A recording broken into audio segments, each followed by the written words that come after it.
ఇంకోటి ఏంటిది? దక్షిణ రామోతు. దక్షిణ రామోతు.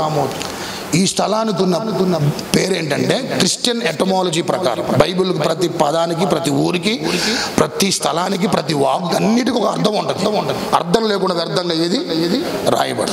ఫస్ట్ బేతేలు ఏంటంటే దేవుని ఇల్లు. రెండు ఏనా దక్షిణ రామోతు.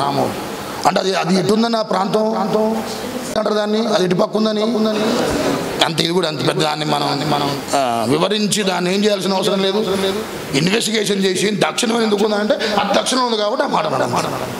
దీనికి కూడా మళ్ళీ ఇన్వెస్టిగేషన్ ఎందుకని అది దక్షిణంలో ఉంది మరి. దక్షిణ స్థలానికి కొంచెం ఏముంటుంది, ఎక్కువ రేట్ ఎక్కువ ఉండదా లేదు? దక్షిణ స్థలానికి ఎక్కువ ఏముంటాయి ఫ్లాట్లకి. తూర్పు దక్షిణం. తూర్పుకి ఎక్కువగా రేట్లు ఎక్కువ ఉంటాయి. సరే అది వేరే అంశం. దక్షిణ రామోతు అనగా ఉన్నత స్థలం. చెప్పండి, అండర్లైన్ చేసుకోండి. చెప్పండి. ఉన్నత స్థలం, ఉన్నత ప్రాంతం. ఏంటి వాళ్ళకి ఎందుకు దావీదు ఏమన్నాడంటే, ఆ రామోతు మనకు నేర్పిస్తున్న మాట ఏం చెప్పాలా? ప్రతి క్రైస్తవుడు ఆధ్యాత్మికంగా ఉన్నతంగా బ్రతకాలి. ఆధ్యాత్మికంగా ప్రతి క్రైస్తవుడు ఏంటంట? ఉన్నతంగా బ్రతకాలి. స్తోత్రాలు చెప్పండి ఒకసారి. ఇంకొంచెం బిగ్గరగా హల్లెలూయా. నువ్వు నేను మనందరినీ ప్రభు స్వయంగా తన రక్తం ఇచ్చి మనందరిని ఎందుకు విమోచించుకొని సంఘముగా ప్రభు ఎందుకు మనం చేర్చాడని ఆలోచన చేస్తే మనం అందరం కూడా ఉన్నతంగా బ్రతకాలని, గొప్పగా బ్రతకాలని, ప్రేమికులారా చక్కటి ఉన్నత విధానాల్లో మన జీవితాన్ని దేవుళ్ళో కొనసాగించుకోవాలని. అంటే ఉన్నతం అంటే ఇప్పుడున్న ఇల్లు అమ్మేసేసి ఏదైనా గుట్ట ప్రాంతం ఉంటే, కొండ ప్రాంతం ఉంటే ఆ ప్రాంతాన్ని కొనుక్కొని ఇల్లు కట్టుకుందాం, అదేనేమో దేవుడి దృష్టిలో అక్కడ ఉంటేనే మన దేవుడు దీవిస్తారంట. అది కాదు. అట్ట అర్థం చేసుకోమాకండి. చాలా మంది ఇట్నే ఉన్నారు. ఎట్లా చెప్పాలా? యేసు నామంలో గిన్నె నీళ్ళు ఇచ్చిన వారికి దాని ప్రతిఫలం ఏంటంట? ఎక్కడికి పోదంటే అయ్యగారు వచ్చినప్పుడల్లా గిన్నె నీళ్ళు పెండ. ఎవరు వచ్చినప్పుడల్లా అయ్యగారు వచ్చినప్పుడు ఏంటంట ఇచ్చింది కాబట్టి తాగి. రెండోసారి మళ్ళీ గిన్నె నీళ్ళు ఇచ్చింది. మళ్ళీ నాకు డౌట్ వచ్చి ఆయనకి, ఏంటమ్మా నువ్వు ఇంకా నీళ్ళు తప్ప ఇంట్లో ఏం లేవు అంటే, నేను బైబుల్ ఫాలోవర్. పనికి మాల ఫాలోవర్. ఏ ఫాలోవర్ అంట? Bible follower. నేను తూచా తప్పకుండా పాటిస్తాయి కదా. దేని? అవునమ్మా, ఏం చెప్పింది దాంట్లో? గిన్నె నీళ్ళు ఇస్తే అందుకనే నేను గిన్నె నీళ్ళు ఇస్తాను, ఏం పెట్టట్లే అన్నంట. దరిద్రం. హల్లెలూయా. ఇలాంటి వాళ్ళు ఉంటారు. మళ్ళీ అందరూ మేము బైబుల్ ఫాలోవర్ అండి. ఏం ఫాలోవర్ నువ్వు? నీకు అనుకూలంగా వాక్యాన్ని ఏం చేసుకోవడం. హల్లెలూయా. ఉన్నత స్థలములో ప్రభు మనందరినీ బ్రతకడానికి ప్రభు పిలిచాడు. దిగువగా బ్రతకడానికి ప్రభు మనం పిలవలే. దిగువగా ప్రేమికులారా మన జీవితాలు జీవించుకోవడానికి మనం పిలవలే. ఇక్కడ కూర్చున్న మనం అందరం 5 సంవత్సరాల క్రితం ఇప్పుడు, లేకుండా 1 సంవత్సరాల క్రితం ఇప్పుడు నువ్వు ఎక్కుతున్నావా ప్రతిరోజు? ఏంటంటే క్రైస్తవ్యం అంటే ఏంటి? Climbing up. What is the meaning of Christianity? Stepping up అంటే ఏంటి? పైకి ఎక్కటం. ఒక్కసారి ఆలోచన చేయి. నువ్వు ఎక్కుతున్నావా, దిగిపోయి ఉన్నావా పూర్తిగా? ఒక్కొక్క రోజు నీ జీవితంలో దేవుళ్ళో గడుస్తుందంటే నువ్వేం చెప్పాలా? ఏం చేయాలని నువ్వు ఉన్నత స్థితిలో నువ్వు ఉండాలి. ఉన్నత స్వభావాలతో జీవించాలి. ఉన్నత ప్రేమికులారా దేవుడు నచ్చే అనుభూతుల చేత ఉన్నతంగా మనం బ్రతకాలి ప్రేమికులారా. హల్లెలూయా. అలా ప్రేమికులారా మనల్ని మనం ఎప్పటికప్పుడు, ఈరోజు చాలా మంది పూర్తిగా పడిపోయారు. బైబిల్ చదివి ఏముంది? మీరు మొదటిగా ఏ స్థితిలో నుంచి ఏంటంట పడిపోతురో ఏమన్నా దేవుడు కృపతో జ్ఞాపకం చేసుకో. ఆ ఫోన్ బంద్ చేయండి అమ్మా, లేకుండా నాకు ఇచ్చాను పగల కొడతా. ఏంటంట ఏ స్థితిలో నుంచి పడిపోతువో ఏంటంట దయతో జ్ఞాపకం. అంటే అందరూ ఏమైనట్టు ఇప్పుడు చెప్పండి ఒకసారి. అంటే దేవుడు ఎక్కడైనా కోరుకున్నాడు సంఘాన్ని? ఎక్కడైనా కోరుకున్నానండి? ఉన్నత స్థితిలో, భౌతికంగా చెప్పేది, ఫైనాన్షియల్గా చెప్పేది నేను ఉన్నత లక్షణాలు కలిగి జీవించండి. ఉన్నత విధానాల్లోని జీవితాన్ని ఎప్పుడు కొనసాగించుకోండి. You are specialized people. You are separated by God. నువ్వు దేవుడి చేత ప్రత్యేకించబడిన వాడివి. నేను అక్కడ ఉన్నానయ్యా అంటే ఏం జరిగింది చెప్పాలా? దొంగలు రెడీగా ఉన్నారు నీ దగ్గర ఉన్నవని దోచుకొని పోవడానికి. జరగలేదా సంఘటన? ఎక్కడ యెరూషలేము నుంచి యెరికోకి ఏం చేస్తుంది చెప్పండి ఆ వ్యక్తి కిందికి దిగొస్తుంటే ఏం జరిగిందండి? ఏంది దొంగల చేతులు చిక్కేమైందంట? ఉన్నవన్నీ ఒంటి మీద ఉన్న సైతం పూర్తిగా ఏంటంట లాక్కొని కొన్న ఊపిరితో కొట్టి వదిలిపెట్టి వెళ్ళిపోయా. నేను ఉండనండి, నేను దిగునే బతుకుతా, లోకానుసారంగానే బతుకుతా. దొంగలు రెడీగా ఉన్నారు. ఇప్పటికే ఆ దొంగే నీ ఆత్మీయత అంతా దొంగలించేసారు. ఉందా? ఒకప్పుడు నా ప్రార్థన ఉందా? ఒకప్పుడు నా విశ్వాసం ఉందా? ఒకప్పుడు ప్రభు కార్యాల కొరకు పడేటువంటి ఆరాటం ఇప్పుడు ఉందా? సల్లారిపోయి కూర్చున్నాం మనం. అలాంటి వాళ్ళకి పర సంబంధమైన దీవెనలు ఉండవు, భౌతిక సంబంధమైన ఆశీర్వాదాలు ఉండవు. ప్రభు చెప్తున్నా ఆ స్థితిలోనే ఉండాల్సిందే, ఖచ్చితంగా అనుభవాలను ఉండాల్సిందే. ఆమె చెప్పండి ఒకసారి. దొంగలు రెడీగా ఎందుకున్నానంట? నువ్వు ఎప్పుడు దిగిపోతే ఇంట్లో ఒక్క మెట్టు దిగు చాలు 100 మెట్లు ఎనక లాగుతాడు అప్పు. అది దృష్టిలో పెట్టుకో. ఒక్క మెట్టు ఆత్మీయతలో దిగావా 100 మెట్లు ఈడుచుకొని పోతాను నేను.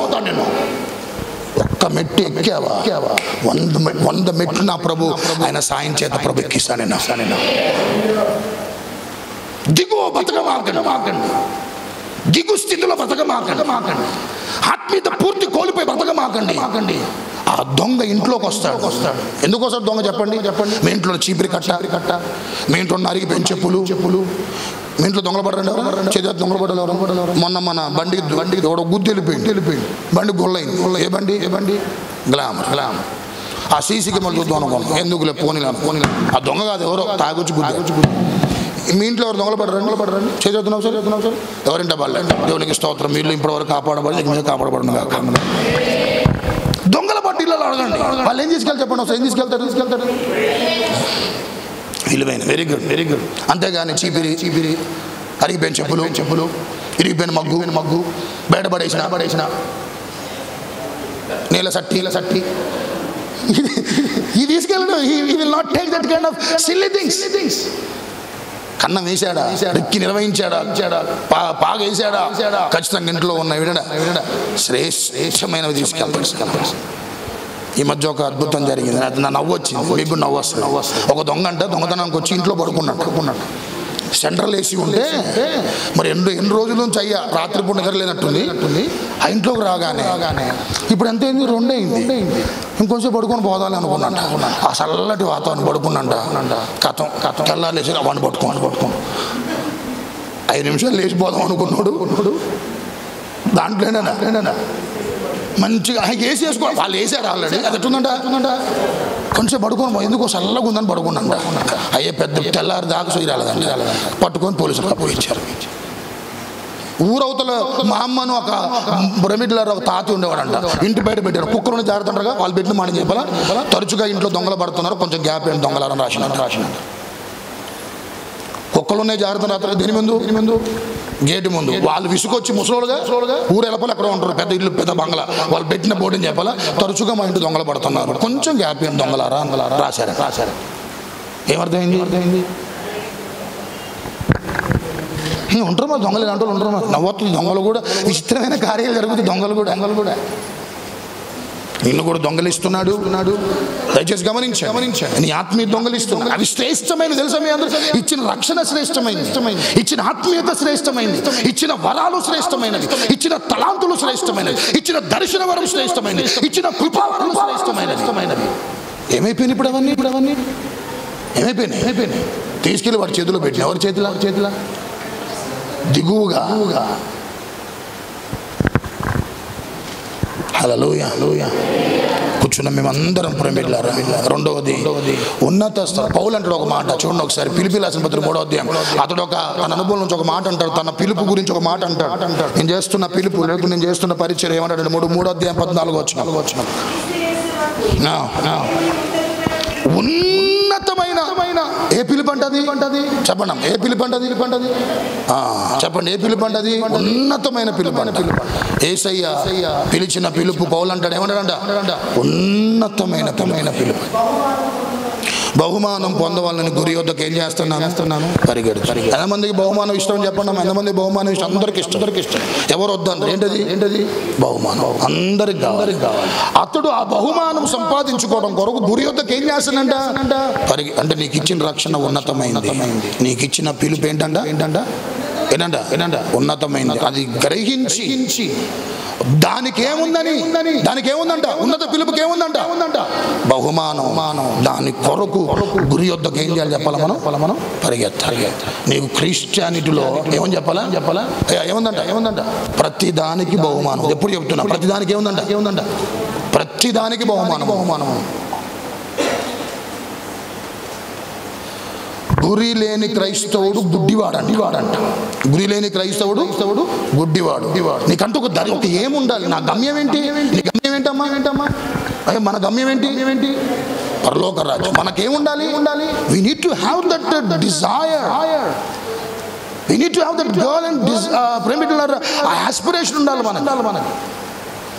గురి లేనివాడు గుడ్డివాడంట. వీటిలో బతికి దేవుళ్ళు ఒకవేళ జీవించిన గురి లేకుండా ప్రేమిటులారా నువ్వు దేవుడి దృష్టిలో గుడ్డివాడివి. కళ్ళుండి ఏంటంట దేవుడి దృష్టిలో గుడ్డివాడితో సమానం. ఉన్నత స్థలములో బలమైన మేత ఉందంట. ఉన్నత స్థలములో ఏస్కేల్ గ్రంథం 30 ప్రేమిటులారా 4:14 మంచి మేత గల చోట ఉన్నత స్థలముల మీద వాటికి దొడ్డి ఏర్పడు. ఉన్నత స్థలముల్లో ఏముందంటమ్మా? చెప్పండి, ఏముందంట అక్కడ? ఏ మేత అంట? ఏ మేత? మంచి మేత, బలమైన మేత ఉందంట. ఉన్నత స్థలములు ఏముందంటమ్మా? చెప్పండి ఒకసారి. ఉన్నత బలమైన మేత ఉందంట. తలపై వాక్యానుసారమైన సంఘాల్లో ఉండండి ఎక్కువ. నా మనవి ఏ సంఘాలు అంట? వాక్యానుసారమైన సంఘాలు ఉండాలి. వాక్యానికి ఆధారంగా లేని సంఘాలు చాలా ఉన్నాయి. వాటిలో పుష్కలంగా లక్షలు కోట్ల మంది ఉండొచ్చు. కానీ వాక్యానికి ఆధారమైన సంఘం 10 మంది ఉన్నా దాంట్లో నువ్వు ఉండాలి. అక్కడే నీకు బలమైన మేత దొరికింది. మేత అంటే ఏంటి? నువ్వు ప్రభులో బలపడాలన్నా, ప్రభులో స్థిరపడాలన్నా, ఏ సమస్య వచ్చినా ఎదుర్కోవాలన్నా, ఎలాంటి కేయాస్లో ఉన్నా వాటిని సమర్థవంతంగా నిలబడి దాటి రావాలన్నా వాక్యానుసారమైన సంఘాల్లో ఉండండి. వాక్యానుసారమైన సంఘాలు అది చాలా విశ్వాసికి చాలా ప్రాముఖ్యం. ఉన్నాయి లోకంలో వాక్యానికి ఏంటంట ఏమైనా సంఘాలు మిగతా అన్నిటికీ ఇతరుగా దేనికి ఇవ్వరంట, వాక్యానికి ఇవ్వరు. అలాంటి సంఘాల్లో ఉంటే ఎక్కడేసిన గొంగల ఉంటారు. ఎంతమంది చెప్పుకోవడం చాలా మంది, కానీ ఎక్కడేసిన గొంగల అక్కడే. ఆత్మీయత ఉండదు, పరిశుద్ధత ఉండదు. చూడండి పెద్ద సంఘాలుగా పిలువబడుతున్న వాళ్ళు ఒక్కసారి వారి యొక్క విధానం చూడండి ఒకసారి. అట్లని వాక్యానుసారమైన సంఘాలు ఉన్నారు, వాళ్ళు కూడా ఉన్నారు. కానీ ఏదో ఒక రోజు వాళ్ళు మారుతారు. కానీ వాళ్ళు ఎప్పుడు మారు. అది వ్యత్యాసం. సంవత్సరాలు తరబడి వెళ్తాను, తాగటం మానటమ్మా, లోకానుసారం తిరగటంగా మాను, విడిచిపెట్టు. అవన్నీ పట్టుకొని ఏం చేస్తారు? మందిరాలకు ఈ రోజు వరకు వెళ్ళేవారు. బలమైన మేత అంటే వాక్యమున్న స్థలం. వాక్యం ఎక్కడైతే ఉంటుందో, ఎక్కడ ప్రేమికులారా వాక్యము కొరకు నిన్ను నువ్వుగా ఆ వాక్యము చేత నిన్ను పోషించబడాలి, ఆ వాక్యము చేత నేను బలపడాలి. ఆ వాక్యము నువ్వు వింటున్నప్పుడు నిన్ను నువ్వుగా పూర్తిగా ప్రేమికులారా నీ ఆత్మ తెప్పరిల్లుతూ ఉంటుంది, నీ హృదయం హర్షిస్తూ ఉంటుంది, నిన్ను బలపరుస్తూ ఉంటుంది, నిన్ను లేవనెత్తుతూ ఉంటుంది. ఏ సమస్యలు ఎట్లున్నా కూడా వాటి మధ్యలో నా దేవుడు ఉన్నాడని ఒక భరోసా వాక్యము ద్వారా కలిగింది. ఏ ఇల్లు కూలిపో చెప్పాలా? ఏ ఇల్లు కూలిపోదంట? ఆ బండ మీద కట్టిన ఇల్లుకు చెప్పిన మాట ఏంది? ఈ నా మాటలు విని అన్నాడు. కానీ ఈ నా అద్భుతాలు పొందుకొని ఏమన్నాడు? దాని ప్రకారం అది అలాంటి వాళ్ళు బండ మీద ఏం చేస్తారంట? ఇల్లు కట్టుకున్న దాంతో సమానం. ఎన్నొచ్చినా పక్కన కట్టిన ఇల్లు కూలిపోయేదేమో, కానీ ఇసుక మీద కట్టింది బండ మీద ఇల్లు కూలిపోదు. ఆమె చెప్పండి ఒకసారి, ఇంకొంచెం బిగ్గరగా హల్లెలూయా. అందుకనే ప్రేమికులారా ఈ ఆలోచన విధానం ఎప్పుడు ఉన్నతంగా మనకు ఈ అనుభూతులతో మన జీవితంలో కొనసాగితే దేవుడు లాంటి వారిని ఖచ్చితంగా ఆయన ఇవ్వాల్సిన పోర్షన్కి ఇస్తాడు. ఆయన నీకు ఇవ్వాల్సిన దీవెనలు ఇస్తాడు, నీకు చెందాల్సిన ఆశలు ఇస్తాడు, నీకు చెందాల్సిన దేవుడి యొక్క దీవెనలు ప్రభు నీకు నిత్యం ఇస్తూ ఉంటాడు. ఆయన ఆశీర్వాదాల్లో ప్రేమిలారా పాలుభాగస్తుడుగా నువ్వు ఉంటావు, పాలుభాగస్తురాలుగా నువ్వు ఉంటావు. హల్లెలూయా. ఇప్పుడు చెప్పండి, బేతేల్ అంటే ఏంటి? తర్వాత ఇంకోటి దక్షిణ రామోత్ అంటే ఏంటి? ఉన్నత స్థితి. మూడు ఏంటండి? నో చెప్పాలి. నో అన్నప్పుడే ప్రేమిలారా కార్యాలు కొన్ని జరుగుతాయి. ఈ అనుభవాలతో మన జీవితాలు ముందు నడిపించును గాక. Let's all close our eyes and look to the lord in prayer. అందరం మోకరిద్దాం. సోదరుడా, నాతో మాట్లాడింది, నీతో మాట్లాడింది వాక్యం పక్కకు పెట్టు. సమయం ఎంతైందో పక్కకు పెడదాన్ని. ఇది ఒక్కరోజు కనీసం డిసెంబర్ నెలకు వచ్చేసాం. సంవత్సరం అంతా ఎన్నో అవిధేయమైన పనులు చేశాం, ఎన్నో వ్యతిరేకమైన పనులు చేశాం, ఎన్నో అయిష్టమైన బ్రతుకులు జీవించాం, ఎంతో దేవునికి విరోధంగా నడుచుకున్నాం. ఈ నెలంతా కూడా నిన్ను నువ్వు ఇంట్రాస్పెక్ట్ చేసుకొని, నిన్ను నువ్వు ఎప్పటికప్పుడు ఎవాల్యుయేట్ చేసుకొని 2025 ఒక మంచి నూతన విధానములో గత జీవితంలో చేసిన మరల పొరపాట్లు చేయకుండా ఈ నెలంతా కూడా నిన్ను నువ్వు ప్రభువుని క్షమించబడిగే నెల, కృతజ్ఞతగా ఉండే నెల. ప్రార్థన చేసుకుంటావా?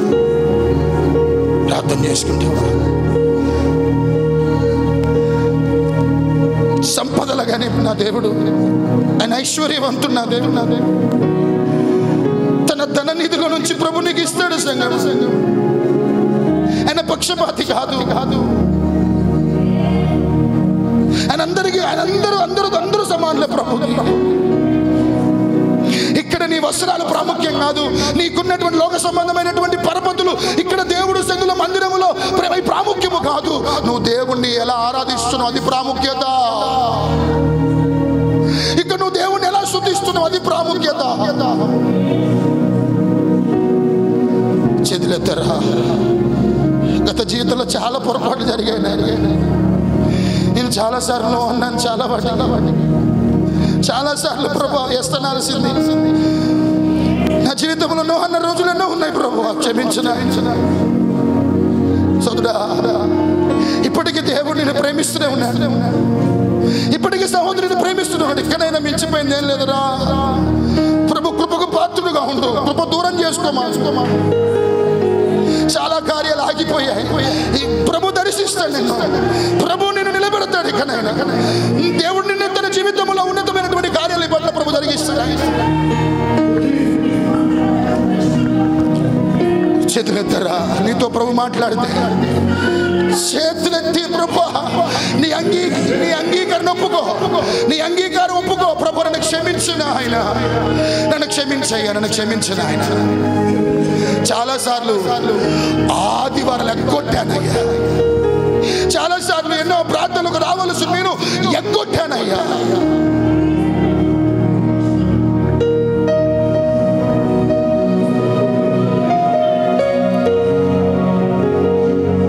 దేవుడు బిగబడితే సంగమా, ప్రతి జీవి కోరిక ఆయన చేతిలో ఉందంట.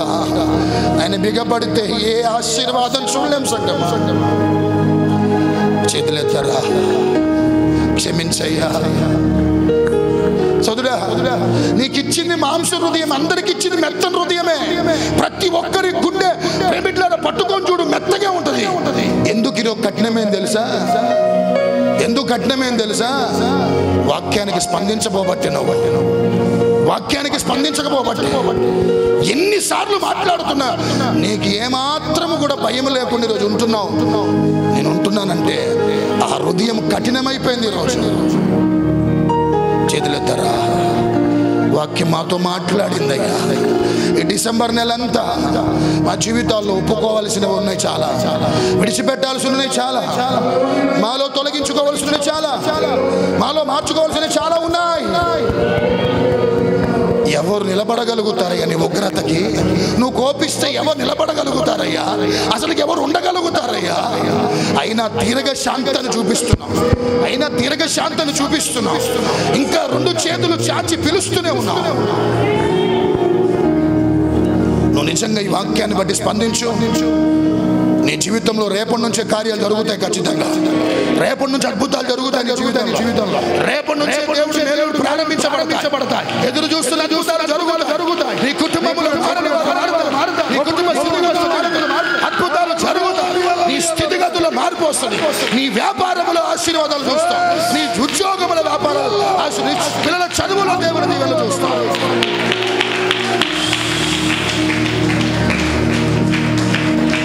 తప్పైపోయిందయ్యా.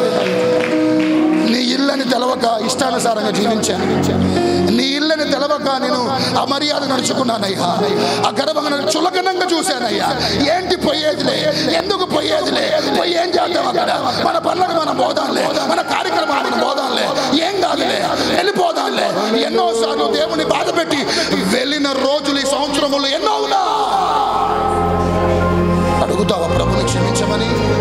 దుఃఖపడుతూ ఏడుస్తూ, అయ్యా 24 వరకు కాపాడావు, ఎప్పటి నుంచి అయినా ప్రభు ప్రార్థన చేతులెత్తిన వారందరయ్యా, ప్రభు ప్రతిదినం ఒక అవకాశం ఇస్తుంది. నా ప్రభు నా జీవితాన్ని సరి చేసుకోవడానికేనయ్యా. ఏదో మాకున్న ఆస్తిపాసులు ఏవి ఒక సమయానికి వస్తే మమ్మల్ని ఏవి కాపాడవయ్యా, నువ్వే కాపాడతావు నాయన. మా జీవితాల ఆయుష్ పొడిగించేవాడు నువ్వే. మా కుటుంబ స్థితిగతులన్నీ నీ చేతుల్లో ఉంటాయి. హృదయాన్ని ఇచ్చిన వారు, ఆ హృదయం అనేటువంటి ఆలయం దేవుడిది కనుక ప్రభు నిన్ను నియంత్రిస్తాడు. ఆయన నిన్ను నడిపిస్తాడు. ఆయన నీ జీవితంలో నిన్ను నడిపించవలసిన విధానం నడిపిస్తాడు. నిన్ను ఆయన అధికారానికి అప్పగించుకో. నీ జీవితాన్ని సమర్పించుకో. నువ్వు దేవుని ఆలయం. ప్రార్థన చేతులెత్తిన బిడ్డలందరినీ నా ప్రభు కృప ఆవరించునుగాక. నా దేవుని కనికరం ఆవరించునుగాక. నా దేవుని క్షమాపణ బిడ్డలు పొందుకుందురుగాక. వారి జీవితాల్లో గొప్ప ఆధ్యాత్మిక అనుభవాలు, గొప్ప నూతన మార్పు కలుగునుగాక. నూతన విధానం వారి జీవితంలో కొనసాగునుగాక. శ్రేష్టమైన కార్యాల పట్ల జరుగునుగాక.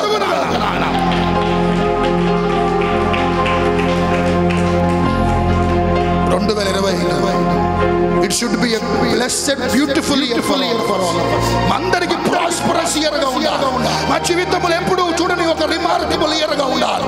ఎప్పుడు చూడనటువంటి ఒక అద్భుతమైన సంవత్సరముగా మా జీవితాల్లో నువ్వు మా కొరకు సిద్ధపరిచిన తెరిచిన ద్వారాలు ప్రతి ఒక్కరు పొందుకొనగలిగే అనుభూతుల చేత నింపబడినట్లుగా